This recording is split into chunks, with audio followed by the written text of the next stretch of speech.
How's it going, Star Wars fans? The Mandalorian here with another entry in the Hyperspace Database. Today's topic, the Delta-7 Jedi Starfighter. The Delta-7 Aethersprite was developed by Kuat Systems Engineering just prior to the events of the Clone Wars, and was used throughout the Clone Wars and into the early days of the Empire.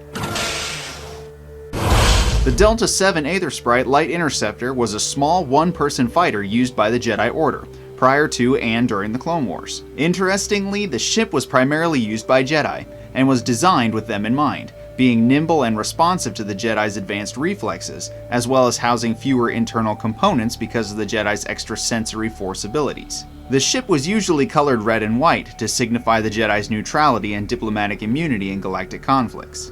The ship did possess an astromech unit to assist with ship repairs and navigation, but because the ship's wings were so thin, the droid was hardwired into the ship and only the dome resembled a regular astromech unit. Since the ship was a light interceptor, it did not possess an internal hyperdrive system, and relied on special hyperspace rings to enable it to travel through hyperspace.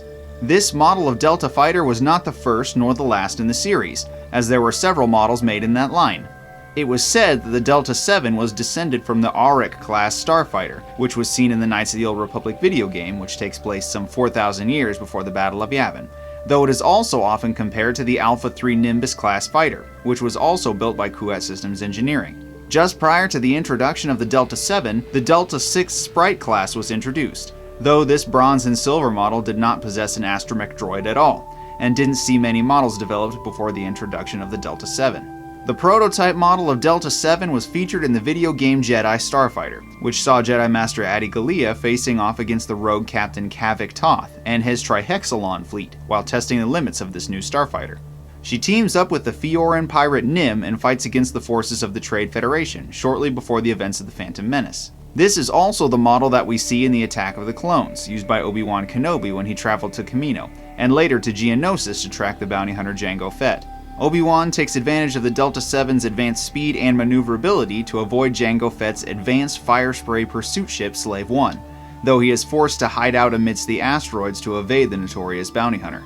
After the start of the Clone Wars, the Delta-7 received an upgrade in the form of the Delta-7B, which was a variant model of the Aethersprite that we mainly saw in the Clone Wars TV show. This model was slightly larger and allowed a complete astromech unit to fit in a central slot in front of the cockpit. This model is seen in many episodes of the Clone Wars TV show, flown by many different Jedi, from Anakin Skywalker and Ahsoka Tano to Jedi Masters Saesee Tiin, Plo Koon, Luminara Unduli, Kit Fisto, Adi Gallia, and many more. It was seen in the Attack on the Malevolence and in many other missions of note, before eventually being replaced by the Actis-class interceptors seen later in the show.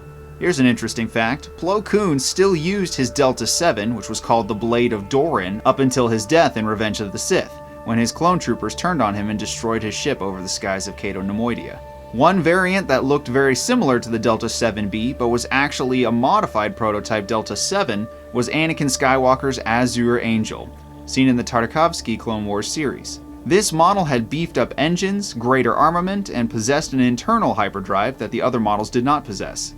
Anakin used this model to pursue Asajj Ventress after she destroyed many Republic troops, though sadly the ship met its end when Ventress destroyed it and the clone troopers protecting it. Anakin would later modify another Delta-7 and christen it the Azure Angel II, though the fate of this ship was never determined after the events of Revenge of the Sith. There was another variant of the Delta-7 called the Delta-12 Sky Sprite, which was a two-seat variant designed for civilian use. But this model was for reconnaissance and courier duties only, having no weaponry in an effort to make it more appealing to the civilian market. After the end of the Clone Wars and the rise of the Empire, the Delta-7 and the entire Delta line was sold to Cinar Fleet Systems, who decided to retire the ships in favor of their signature TIE line of fighters. The Delta-7 would later make an appearance in the video game Rogue Squadron 3 Rebel Strike, as Wedge Antilles would recover and abandon Delta-7 after his X-Wing crash-landed on Geonosis, and use it to fight off pursuing TIE fighters and TIE interceptors.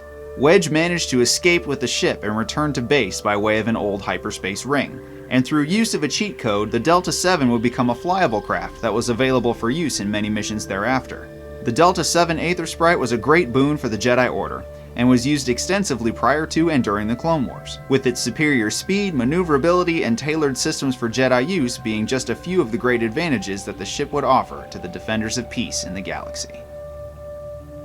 Want to know more secret history and trivia about Star Wars ships, technology, alien species, and more? Be sure to check out my other videos, hit those like and subscribe buttons, and the bell to be notified every time I publish a new video. Be sure to select all notifications there, and you can check me out on social media for more news and channel updates.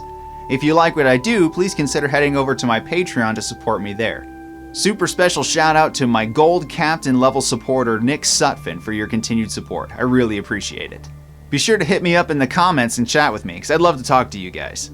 Thank you so much for your support and for watching, and we will see you in the next episode.